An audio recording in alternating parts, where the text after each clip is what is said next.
esto como escuela de valores, como lugar donde descubrir que esto tan repetido de esfuerzo, constancia, sacrificio, tiene un objetivo, un significado y como resultado te convierte en mejor persona de lo que eras ayer.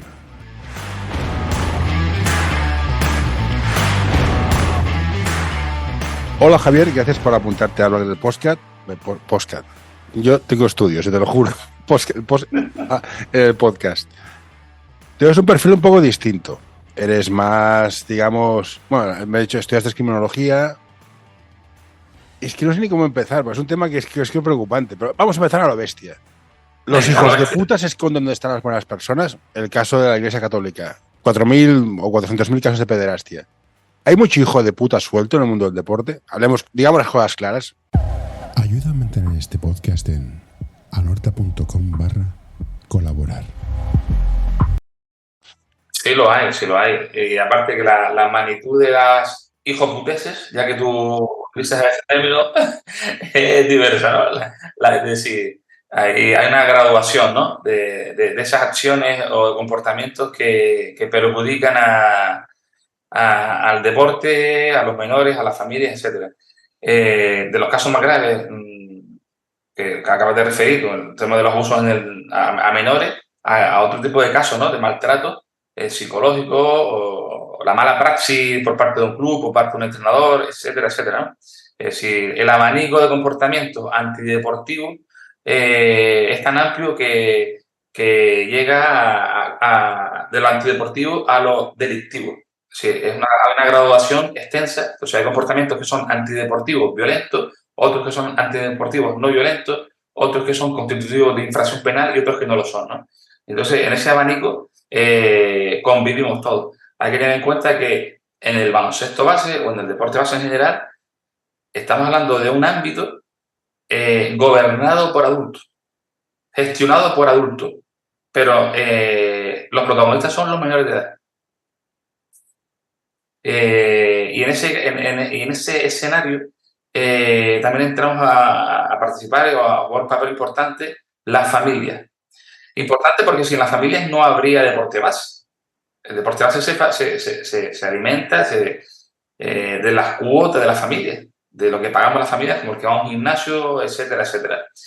El problema es que el deporte base sigue gestionado por las federaciones deportivas en ese régimen administrativo, jurídico-administrativo muy particular, en el que se delega a las federaciones la organización, gestión del deporte público. Si el deporte que practicamos todos lo gestiona las federaciones, no la administración pública local, regional, autonómica, etcétera, sino las federaciones, son las que organizan, son las que dicen si esto está bien o mal, si se cambia o no se cambia. Pero ¿cuál es el papel del padre o de la madre ahí, de la familia? Ninguno.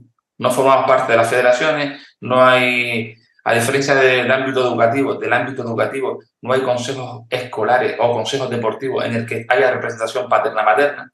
Sí, digamos que son instituciones privadas que ocupan un ámbito que se les ha cedido por concesión pública. Efectivamente.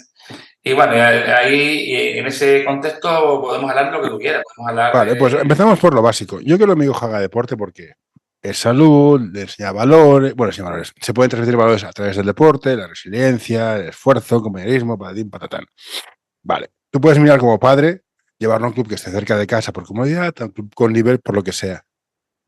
¿Cómo sabes que tú, padre de un niño que quieres mucho, y porque somos así, somos padres y los queremos mucho, entregas a tu niño a un tío que no es un delincuente? Básicamente, o sea, claro, porque no, hay casos de, no, monitor de extraescolares del colegio no sé dónde era un pederasta. ¿Cómo estoy yo seguro que eso no pase? Aquí hay una cosa importante que acabas de comentar, es decir, la elección, ese es el primer paso, la elección. ¿Qué club elegimos y por qué lo elegimos? Muchas veces por la proximidad a nuestro domicilio, ¿no? O a otras veces por el importe económico que supone esa cuota. Otras veces es porque no nos queda otro remedio y el club es tan elitista que solo recoge a una parte de los menores y a otros no, ¿no? O porque no tienen capacidad organizativa para recoger a otros menores.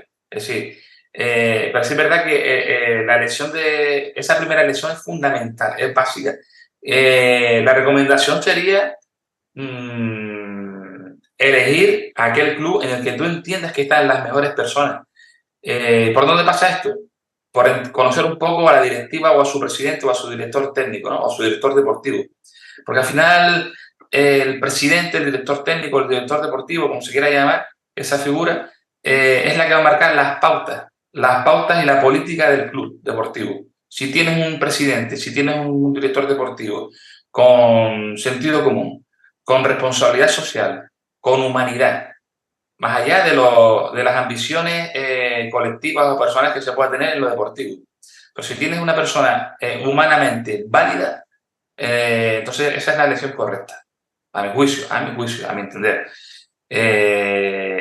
A la pregunta que tú me haces sobre la elección o cómo determinar si este club o este equipo es el adecuado y no hay un perfil delictivo o victimario que pueda perjudicar a mi hijo, yo sí te diría que actualmente no tenemos recursos, no tenemos herramientas. No tenemos herramientas porque las federaciones no requieren nada, no solicitan nada. Solo hay el clásico certificado de antecedentes penales o de antecedentes de delitos de índole sexual, ¿no?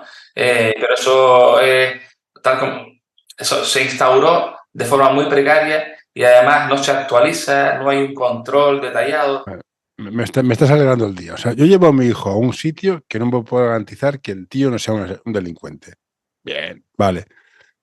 ¿Cómo detecto yo que ese tío es un delincuente? Porque, a ver, los pederastas serán malas personas, pero gilipollas no son. Saben hacerlo. Claro. ¿Cómo detecto que están abusando de mi hijo, ya sea psicológica o físicamente?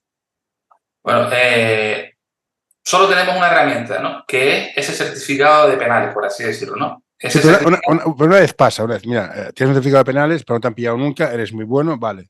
Pero una vez estás dentro y el tío es muy bueno siendo malo, perdóname la expresión, pero a ver, los malos son muy buenos haciendo lo suyo. ¿Cómo detecto que mi hijo lo están acosando? Porque hay millones de casos de gente, niños con depresión, suicidios, que los padres no tienen ni puta idea. ¿Cómo detecto eso? Lo importante es que los padres exijamos transparencia al club. Eso es lo primero. Y además, esa transparencia pasa porque exista algún tipo de procedimiento o protocolo que te permita ver ya no solo los partidos, sino los entrenamientos del menor. Aquí se genera un debate interesante, ¿no? Es decir, y yo he hablado con muchos entrenadores y unos están de acuerdo y otros no están de acuerdo, ¿no? En la intromisión del padre o de la madre en los entrenamientos de ese menor, aludiendo o refiriéndose a que en el ámbito educativo eso no ocurre. Nadie va a la clase a ver cómo se imparte una clase, ¿no? Pero claro, aquí hay una gran diferencia. El ámbito educativo el ámbito deportivo carece de herramientas, recursos, de los más elementales no los tiene. El ámbito educativo tiene una serie de garantías, las tiene. Y fallan. Y fallan. Con las garantías que tiene el sistema educativo, legislativo, desde el punto de vista normativo, ejecutivo, procedimental, etcétera, recursos materiales, tiene una serie de garantías. El deporte no las tiene. Si nos ponemos a pensar qué garantías tiene el deporte base, no las tiene. Porque por lo pronto ni la voz del menor no está representada por sus padres en las federaciones deportivas.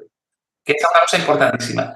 Hasta que las federaciones deportivas no integren la voz y el voto del menor a través de sus representantes legales, sus tutores, sus padres, sus madres, etcétera, sus abuelos, lo que sea. Y bueno, y aquí se abre otro abanico. Los menores inmigrantes que tutelan las distintas administraciones públicas. Bueno, en Canarias hay un número importante. Hay algo curioso con los inmigrantes. Bueno, pero quiere decir que yo efectivamente sé por dónde van los tiros, pero yo me refería a la parte de la tutela. Sí, porque claro, si estamos hablando de que no tenemos garantía, el padre y la madre no tiene garantía, ese menor que tiene una familia no tiene garantía, imaginémonos esos otros menores que están acogidos y que están a través de una ONG, una asociación, etcétera. Son carne de cañón. Efectivamente, entonces lo tiene más complicado. Pues lo importante es que te permitan ver los entrenamientos, que exista un procedimiento, que exista un diálogo, que hables con tu hijo, que haya contacto con tu hijo y después está el tema de los desplazamientos a otras ciudades, base, el fin de semana, campus, etcétera, en las que también hay que tener un cierto grado de control y además informar también, yo creo que también educar a los hijos, ¿no? Educarlos de que cuando esto se produzca, que te avisen. Oye, si te tocan el brazo por aquí, por allá o lo que sea, esto no es normal, ¿vale? Esto me lo dices a mí. Hay distintas formas de trabajar, ¿no? Yo creo que aquí voy a meterme en un jardín, aunque es un tema muy peligroso meterse en jardines. Un tema es el tema de abusos físicos o sexuales, que habiendo matices de la gravedad, queda claro. Los temas psicológicos, ¿cómo se gestionan? Porque claro, corremos el riesgo de convertir en niños muy frágiles o no. Entonces, ¿dónde está el límite? Porque esto lo hago con los entrenadores. Yo, a día de hoy, yo hago un entreno como lo hacían a mí y me denuncian. ¿Esto cómo se lleva? Bueno, te denunciarían porque por lo pronto yo recuerdo, yo solo hice 2 años de baloncesto, yo personalmente en los 80, y vamos, y yo creo que era minibásquet o algo así, cuando minibásquet y premini, lo que es premini y minibásquet, y los insultos del entrenador eran constantes. Sí, por eso te digo. O sea, el tema del tema sexual me parece bastante claro, no entramos en detalle, o sea, si no sabes lo que es un abuso sexual tienes un problema. ¿El psicológico cómo lo haces? Bueno, el psicológico, aquí lo fundamental es entender que en el deporte base carecemos de esa formación y asesoramiento psicológico. Eso es lo primero. Es decir, los padres y las madres, incluso los entrenadores, más allá de algún cursito o algunas materias, algunas horas que se le den en la titulación, en el nivel que sea de baloncesto, aparte de esa formación elemental o básica, poco más. No tenemos recursos. Ahora mismo, lo conveniente para mí sería que tuviésemos acceso a asesoramiento psicológico por parte de las federaciones o por parte de la Consejería de Deporte o del Ayuntamiento de Deporte, depende del que sea el organismo competente, que dé ese servicio, ¿no? Ese servicio a las familias y a los menores. Porque claro, yo puedo tener conocimiento, yo por mi formación criminológica, algún conocimiento tengo, algo he leído, después de 30 años dedicado al deporte base, desde mi perspectiva particular, algún conocimiento, pero yo no soy psicólogo, soy criminólogo, no soy psicólogo. Entonces, lo ideal sería asesorarse uno con los profesionales, aparte de la psicología deportiva, que está tan trabajada, que lleva años de desarrollo, por así decirlo. La pena es que los clubes de la base, nuestros hijos, no tengan acceso a psicólogos deportivos. ¿Por qué? Porque tiene un coste, pero eso sería sencillo. Las propias federaciones, la propia administración pública podría llegar a acuerdos con los colegios profesionales de psicólogos, igual que podría llegar con los colegios profesionales de criminólogos para prevenir la violencia y garantizar la seguridad de los menores en el ámbito deportivo, cosa que no se hace existiendo colegios de criminólogos. Pues eso que es tan sencillo no se hace. Eso que además tiene un coste muy asumible tampoco se hace. Ya, pero ¿quién lo paga? El psicólogo cobra. Claro, es una cuestión de responsabilidad. Claro, es una cuestión de responsabilidad social, una responsabilidad política. Es decir, No, sí, me parece muy bien. Son 4 duros, bueno, esos son 4 duros. Son 4 duros. Estoy de acuerdo, ojalá sea así, pero al final hay que pagarlo. Entonces, ¿quién lo paga? ¿El Estado, la familia? O sea, o lo paga el Estado o lo paga la familia. Eso está claro. Pues, mira, si nos gastamos más en croquetas y en sándwich. No, yo estoy a favor de que lo pague el Estado. Igual que cuando hay lesiones hay una mutua y estoy de acuerdo que se incluya en la mutua. Ya te doy mi respuesta. Es decir, que el coste es mínimo y aparte se llega incluso yo sé que hay administraciones públicas que llegan a acuerdos, contratos menores o subvenciones, etcétera, con colectivos profesionales de gestores deportivos, con licenciados en educación física y llegan a acuerdos con distintas iniciativas que prestan servicio a la comunidad en general. Pues esto se puede hacer lo mismo pero aplicado a la comunidad deportiva. Es decir, de esa forma los clubes de la base que tienen tantas necesidades económicas, la mayoría de los clubes, pues tienen un servicio para sus jugadores, para sus familias, para sus niños y sus niñas, sin coste alguno para ellos. Siguiendo el tema, asumiendo de que no todo lo que es ilegal es ético, o sea, yo puedo hacer cosas que no son éticas y no son ilegales. ¿Dónde vamos cuando detectamos un caso? Claro que si es abuso sexual, tocamientos, eso es delito, no me parece que no hay que discutir demasiado. Mossos de Escuadra, a la policía directamente, o has de decir, no, avisa al entrenador, que avise al coordinador, que avise a la junta, que avise al director, que el director avise al centro, no sé qué. ¿O vas directamente a la policía? Claro, ahí está la clave. Por eso te decía antes que no tenemos recursos, no tenemos herramientas. Pero como no tenemos, como padre, ¿qué hago? Voy claro. y mato al entrenador directamente. Mira, tío, disfruta, te quedan 15 segundos de vida, vas a morir. El entrenador lo que te va a invitar es que te vayas del club prácticamente, o sea, o el presidente Sí, te va a pero decir, mira, ¿lo puedo matar como padre o no me dejáis? hombre, depende de la gravedad del tema. Es que, claro, es que cuando hablamos de los hijos por medio, hasta la persona más razonable, más coherente y más No, templada. pues yo soy consciente. O sea, a mí me tocan a mis hijos y la puedo liar parda. Entonces, Claro, sí. como soy un tío educado en sociedad, acepto las normas, las leyes, ¿qué hago? ¿Dónde voy? ¿A la policía? ¿Aviso al entrenador para que me diga, no, yo no he sido? Decir, tengo los cojones, ¿cómo funciona? Claro. Hombre, vamos a ver, evidentemente, cuando se genera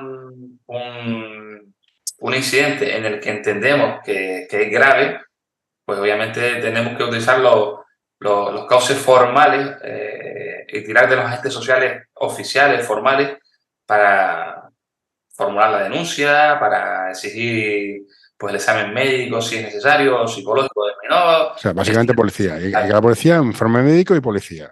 Punto. Pero, No hay que hablar con el club. pero es que por debajo de eso eso es la punta del iceberg que está ahí arriba. O sea, está ahí arriba y es importante, obviamente, por la gravedad del asunto. Porque debajo hay un cúmulo de comportamientos, actitudes antideportivas que no rozan lo ilegal, que se quedan por debajo de esa raya de lo que es legal. Ahora entramos en esto, pero cuando es un caso que es flagrante, o sea, el entrenador me ha cogido el pene y me lo ha tocado, es delito, voy a la policía y punto pelota. No hay que hacer. Vale. Ahí ahora es el tema más ético. Es que el entrenador me llama gordo, me insulta, me llama amanerado, gay, maricón, que no es ilegal, bueno, ahora no sé si es ilegal o no, pero queda muy feo y es poco ético y también hay que dar una paliza de entrenador. En estos casos, ¿qué hacemos? Hombre, vamos a ver, en estos casos, claro, es que ahí también hay violencia, es decir, eso es denunciable también legalmente. Porque, sí, pero te compro que como un abogado puedes discutirlo. Vale, ¿qué hacemos en este caso? Porque hay una parte, porque ya tenemos una ley del 2021, una ley orgánica, eso quiero subrayar, una ley orgánica. Aparte que tenemos el marco normativo, legislación tenemos para parar un carro. O sea, si legislación tenemos la que queramos. Sí, pero mira, yo soy catalán, tengo legislación para todo, pero no se aplica nunca. Sí. Entonces, tenemos de todo tipo de legislación lo que tú quieras. Y aparte, mira, nos ponemos medalla porque hemos aprobado una ley, porque tal y cual, reglamento. Pero vamos, en la práctica, ¿qué es lo que tenemos? En la práctica tenemos lo que tenemos, nada, en esta materia. Es decir, y de hecho, yo le invito al que nos esté escuchando, al que nos escuche, que haga la prueba, que pregunte en su comunidad autónoma, en su municipio, en su diputación, en lo que queramos. Es decir, pregunte y diga, mira, ¿qué recursos tenemos? Y nos llevaremos una sorpresa, porque veremos que no se están aplicando todas esas normativas. Y te decía, a ver por dónde me fui. Sí, tenemos una ley orgánica que proteja a los menores de la violencia y todo ese tipo de insultos, de menosprecios, están tipificados, es decir, son denunciables. Pero es que yo voy más abajo, que es lo que tú te referías, creo, José, que es aquellos comportamientos que sin ser o sin tener esa gravedad, porque hay un insulto, no es constitutivo de delito, pero es poco ético. Sí, estos comportamientos que no son delito. Claro, ahí sí que hay una masa grande, una masa enorme de comportamientos que son, vamos a llamarlo la mala praxis deportiva. En la mala praxis deportiva ahí encontramos de todo. Ahí encontramos de todo, y basta que los que ha vivido uno como padre, como madre, los que hemos vivido incluso como entrenadores también, o como monitores deportivos, los que hemos vivido en distintos roles. Pero ejemplos numerosos, es decir, vamos a poner en cualquier caso. Bueno, pues el típico el niño que no lo convocan para jugar, que nunca puede jugar, no es delito, pero es en plan, hostia. Hoy quiero recomendarte este podcast. Balap Education es un proyecto educativo y deportivo que busca la formación completa de jugadores y entrenadores. Quiere fomentar su desarrollo basado en la educación del jugador y el entrenador, mediante el análisis de situaciones reales de baloncesto desde diferentes puntos de vista. Hoy quiero recomendarte este podcast. Psych and Roll, un podcast sobre psicología y deporte en el que tratarán diversas temáticas relacionadas con ambas disciplinas. un programa creado para aportar realidad y necesidad en torno a la psicología, además de facilitar un espacio donde la comunicación sobre ciertos temas esté libre de tabús, estigmas y etiquetas. El niño que entrena todos los días, ¿no? Todos los días. Y al final resulta que no es convocado. Y el niño que viene y no entrena ni es riguroso con su disciplina, con su entrenamiento, pero es un crack, entre comillas lo de crack, y tiene puesto seguro. Eso se sigue produciendo, o sea, se sigue produciendo. Eso lo veíamos, yo soy del 73, eso yo lo veía en los 80, pero claro, estamos en el 2024 casi y lo seguimos viendo. Entonces, claro, al final vivimos... ¿Y ahí qué haces como padre? Hombre, hoy tenemos un recurso que son las redes sociales, ¿vale? Es verdad que en ese recurso son las redes sociales. Lo digo porque a veces tenemos pocas herramientas para poder denunciar. Hay gente que está fuera de las redes sociales y otros que tiran de las redes sociales como mecanismo de reacción, de denuncia de esos comportamientos, porque al final, ¿qué nos queda? Si no podemos ir a la policía, si no tenemos aparte un defensor del menor en el ámbito deportivo, si no tenemos nadie que tutele la buena praxis en el deporte base, ¿qué nos queda? Pues el pataleo en las redes sociales, podemos hablar con el presidente, antes con el entrenador, depende de dónde parta el conflicto. Por eso yo decía que siempre es bueno que la elección de un club que te permita, un club humano, un club que tú conozcas al director técnico, un club que aparte de competir y querer ganar, tenga otro tipo de valores. Pero valores hay que ponerlos en la práctica. No va en la teoría. ¿Y cómo se demuestra? ¿Hacemos una ISO 9000 de esto? ¿Hay algún documento que te lo permite? No, al final acabamos en un sello. Efectivamente. Eso yo hace años lo había propuesto y creo que también otros profesionales lo habían propuesto. Una serie de indicadores, unos mínimos indicadores que te permitan evaluar la calidad educativa, deportiva, por así decirlo. Yo lo orienté más al tema de la seguridad, ¿no? Y ese sello, bueno, aunque hoy en día los sellos se compran y se venden, pero bueno, como la bandera, como los sellos, como los premios de Ciudad Europea del Deporte o este tipo de historias.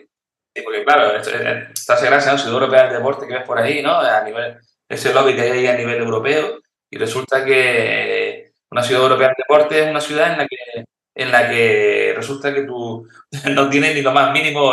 Bueno, sí, es el Mundial de Fútbol en Qatar. A partir de aquí, lo que quieras. Claro, entonces en ese contexto son tantas las precariedades que te hace que ya a uno le hace gracia cuando ves determinadas condecoraciones y premios, ¿no? En definitiva, yo creo que el trabajo es extenso, el que hay que hacer, pero es importante. Mira, el programa que tú haces, ese podcast que tú tienes, es una forma de darle difusión a este tipo de asuntos. Yo hablo con muchos padres, hay gente que da la cara, otros que son, vamos a decir, entre comillas, más retraídos o menos valientes, ¿sabes? En temas que son esenciales para la integridad física y psicológica de tu hijo, a veces no dan la cara, que me sorprende, ¿no? Y después también hay que tener valentía, a veces hay que saber cambiar de club también, ¿eh? Es decir, Sí. Hay que cambiar de club, si hay que cambiar de club se cambia, si hay que cambiar de deporte se cambia. Todo con tu hijo por medio, hablándolo, negociándolo y entendiendo qué va a ser lo mejor para él, ¿no? Porque a veces los niños, depende de la edad del menor, ¿no? Pero no están en condiciones de tomar determinadas decisiones. ¿Y es cierta la frase de los malos triunfan porque los buenos estamos tomando un café? En el caso del deporte, no, todos vemos que Paco Pérez es el niño bajito, regordete, que no juega nunca. Le dicen, gordo, esfuérzate, come menos, y nadie dice nada. Y cuando el padre se queja, en plan, bueno, es que este club está para competir. Y tiene 9 años, hijo mío. Los padres callamos mucho. Callamos demasiado, por eso te decía. Entonces, haciendo de mala persona. Si los padres callamos, ¿con qué derecho el padre que no se calla se va a quejar? Si todos están de acuerdo. Claro, ahí el padre que... Pero bueno, siempre tienes un padre o una madre que te respalda. Es decir, a veces... muchas veces estamos solos, ¿cierto? Lo que tú dices, sí. Porque te pasa esto con tu hijo y sentirte solo es en plan, joder, ¿qué hago? A lo mejor soy yo.